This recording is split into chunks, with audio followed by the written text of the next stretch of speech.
Hello guys, അപ്പോൾ ഇന്ന് എൻ്റെ കുഞ്ഞൻ ഗാർഡൻ ഒന്ന് കണ്ടാലോ. ശരിക്കും ഈ ഗാർഡൻ ഞാൻ അറേഞ്ച് ചെയ്തിരിക്കുന്നത് നമ്മുടെ ഷെൽട്ടറിലാണ് കേട്ടോ. ഷെൽട്ടർ എന്ന് പറയുന്നത് നമുക്ക് അവിടെ വെള്ളമില്ലാത്ത കാരണം കുറച്ച് മാക്സിമം ഉള്ള പ്ലാന്റുകളൊക്കെ ഞാൻ ഇങ്ങോട്ട് കൊണ്ടുവച്ചിട്ടുണ്ട്.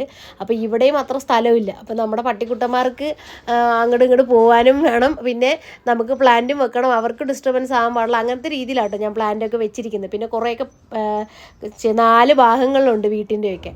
അതുപോലെ ആ വീട്ടിലും കുറച്ച് പ്ലാന്റൊക്കെ ഇരിപ്പുണ്ട്. അപ്പോൾ നമുക്ക് വഴിയെ എല്ലാ പ്ലാന്റുകളും നിങ്ങൾക്ക് കാണിക്കാം. അപ്പോൾ ഇതാണ് കേട്ടോ എന്നെ രക്ഷപ്പെടുത്തിയ ഒരു പ്ലാന്റ് എന്ന് പറഞ്ഞത്. എനിക്ക് തോന്നുന്നു ഞാനൊരു 4-5 ടൈംസ് പെറ്റൂണിയ ഞാൻ 5-6 പ്ലാന്റായിട്ട് മേടിച്ചുകൊണ്ട് വരുന്നുണ്ട്. ഇതിൻ്റെ ഭംഗി കണ്ട് മേടിച്ചുകൊണ്ട് വരുന്ന കേട്ടോ. എൻ്റെ ഫ്രണ്ട്സിൻ്റെ വീട്ടിലൊക്കെ പിടിച്ച് കിട്ടുന്നുണ്ട്. അപ്പോൾ അവളുമാർ പറയടി ഇങ്ങനത്തെ എന്താ പറയുക പോട്ടിങ്സ് റെഡിയാക്കി, ഇങ്ങനത്തെ രീതിയിൽ വെള്ളം കൊടുക്കുക, ഇങ്ങനത്തെ രീതിയിൽ വളങ്ങൾ ഇടും എന്നൊക്കെ പറഞ്ഞിട്ടാണ് ഞാൻ മേടിച്ചുകൊണ്ട് വരുന്നത്. പക്ഷേ എല്ലാ പ്രാവശ്യവും എനിക്ക് ഫെയിലായിട്ടുണ്ട്. ഫൈനലി എന്നെ രക്ഷിച്ചതെന്ന് പറയുന്ന ആ ഡബിൾ പെറ്റൽ കൂടി വൈറ്റും കൂടി മിക്സായി വരുന്ന ഒരു പ്ലാന്റാണ് കേട്ടോ. അത് കഴിഞ്ഞിട്ട് അത് നല്ല പോലെ എനിക്ക് രീതിയിൽ എനിക്ക് പിടിച്ച് കിട്ടിയ ശേഷം ഞാൻ ആ പിങ്ക് മേടിച്ചു. ഇപ്പോൾ ഒരു 7-8 കളർ മേടിച്ച് വെച്ചിട്ടുണ്ട് കേട്ടോ. പിന്നെ ഇത് നമ്മുടെ പെർഫ്യൂം റീസാണ്. അത് പിന്നെ എപ്പോഴും പൂക്കൾ ഉണ്ടാകുന്ന ഒരു റോസാണ് കേട്ടോ. അത് പുതിയതായിട്ട് ഒരുപാട് മൊട്ടുകൾ വന്ന് നിൽക്കുന്നുണ്ട്. നമ്മുടെ ഒരു പ്രൂണിങ് കഴിഞ്ഞിട്ടൊക്കെ നിൽക്കുവാണ് ഇപ്പോൾ സുന്ദരി നല്ലതുപോലെ. അത് കഴിഞ്ഞിട്ട് അതിൻ്റെ അടുത്ത് കഴിഞ്ഞ് നമ്മുടെ പിങ്ക് മിനിയേച്ചർ വള്ളി റോസാണ് കേട്ടോ. അപ്പോൾ ഇതിൻ്റെ നിങ്ങൾക്ക് എല്ലാവർക്കും അറിയാം, ഇതിൽ പിങ്ക് ഉണ്ട്, റെഡ് ഉണ്ട്. അപ്പോൾ ഇപ്പോൾ പിങ്ക് ഇപ്പോൾ പൂട്ട് തുടങ്ങിയതേ ഉള്ളൂ കേട്ടോ. അപ്പോൾ ഇതിന് ഞാൻ ഇവിടെ ഫസ്റ്റ് ഉണ്ടായിരുന്നത് ഒരു പ്ലാസ്റ്റിക് പോട്ടുകളാണ്.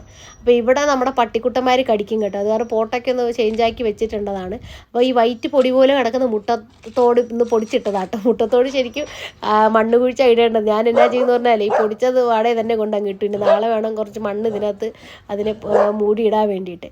അത് കഴിഞ്ഞ് ഇതാണ് എൻ്റെ അടുത്ത പെറ്റൂണിയ എന്ന് പറയുന്നത്. അപ്പോൾ കുറച്ച് നെക്സ്റ്റ് വൺ. അപ്പോൾ ഇങ്ങനെ കുറേ പെറ്റൂണിയൊക്കെ മേടിച്ച് വെച്ചിട്ടുണ്ട്. പിടിച്ച് കിട്ടും എന്നുള്ള പ്രതീക്ഷയുണ്ട്. 2 ആഴ്ചയായി, ഒന്നും ആയിട്ടില്ല. അപ്പോൾ പിടിച്ച് കിട്ടിയിട്ടുണ്ടാവും എന്നാണ് വിശ്വാസം. ഇനിയിപ്പോൾ എനിക്ക് പണ്ടത്തെ ഒരു സ്വഭാവം ഉണ്ട് കേട്ടോ. നിങ്ങൾക്കുണ്ടോയെന്ന് എനിക്കറിയത്തില്ല.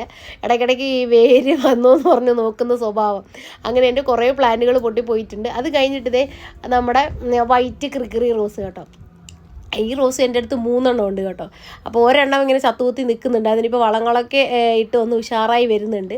അത് കഴിഞ്ഞിട്ട് ഈ പ്ലാന്റ് എനിക്കാണെങ്കിൽ ഈ സെയിൽ കഴിഞ്ഞ ശേഷമേ നമ്മൾ നിർത്തിയിട്ട് കുറേ ദിവസമായതൊരു പേരൊന്നും ഓർമ്മയില്ല കേട്ടോ.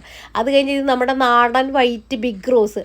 അപ്പോൾ അല്ലാച്ചാൽ ചിലർ ഇംഗ്ലീഷ് റോസ് എന്നൊക്കെ പറയുന്നുണ്ട് കേട്ടോ. ഇത് നമ്മുടെ ശരിക്കും പറയാനാണെങ്കിൽ നമ്മുടെ ബ്രിട്ടീഷ് ക്യൂന് പോലെ തന്നെയാണ്. ഫ്രാഗ്രൻസും എപ്പോഴും പൂക്കളുണ്ടാകുന്നത്. പക്ഷേ ബ്രിട്ടീഷ് ക്യൂന് എന്തായാലും പ്രത്യേകത അതുകൊണ്ട് നല്ല ഫ്രാഗ്രൻറ്റും ആണ്. ഇപ്പോൾ ഈ സെൻറ്ററിൽ ഒരു പിങ്കും കൂടി വരുന്നത് കാരണം അതൊരു വേറൊരു രീതിയിലുള്ള ഫ്ലവറാണ്. പക്ഷേ ഇവളും എപ്പോഴും പൂക്കുന്നത് തന്നെയാണ്. നല്ല ഭംഗിയാണ്. വീട്ടിലെപ്പോഴും പൂക്കൾ ഉണ്ടാക്കി നിൽക്കുന്ന ഒരു പ്ലാന്റാണ് കേട്ടോ. നെക്സ്റ്റ് ഈ പ്ലാന്റാണ്. ഇത് 2 പ്രാവശ്യം ഇത് പട്ട് പോയേച്ച് പിന്നെ തിരിച്ച് ഉയർത്തെഴുന്നേറ്റ് വന്ന ഒരാളാണ് കേട്ടോ. അത് കഴിഞ്ഞിട്ട് പുറത്ത് വെച്ചിരിക്കുന്ന നമ്മളെ പെറ്റൂണി. അപ്പോൾ ഇതാണ് എൻ്റെ കുഞ്ഞ് ഗാർഡൻ കേട്ടോ. ഇഷ്ടപ്പെടുവാൻ ലൈക്ക്